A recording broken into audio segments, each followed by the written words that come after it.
প্রশাসনিক ব্যয় কমিয়ে আন্তর্জাতিক মুদ্রা তহবিলের ঋণ পেতে সরকারি চাকরিতে ১.৫ লাখ পদ বিলুপ্ত করার সিদ্ধান্ত নিয়েছে পাকিস্তান।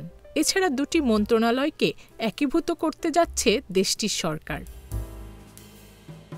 রোববার এক সংবাদ সম্মেলনে বিষয়টি নিশ্চিত করেন পাকিস্তানের অর্থ ও রাজস্বমন্ত্রী মোহাম্মদ আওরঙ্গজেব। তিনি বলেন, দেশের অর্থনৈতিক স্থিতিশীলতা ফেরাতে মন্ত্রিসভায় অনুমোদনের পর ৬০% শূন্য পদ বিলুপ্তির সিদ্ধান্ত নেওয়া হয়েছে।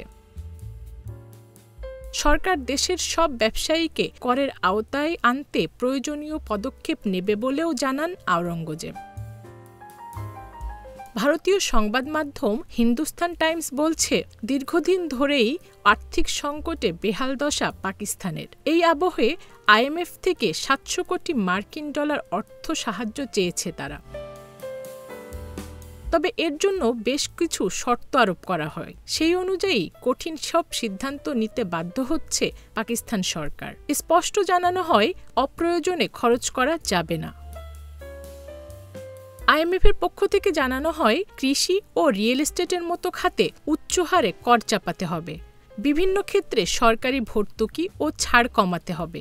এই আবহে সম্প্রতি $1 বিলিয়ন অর্থ সাহায্য পায় পাকিস্তান। আর তা পেতেই শর্ত অনুযায়ী পদক্ষেপ গ্রহণ করতে শুরু করে শাহবাজ শরীফের সরকার।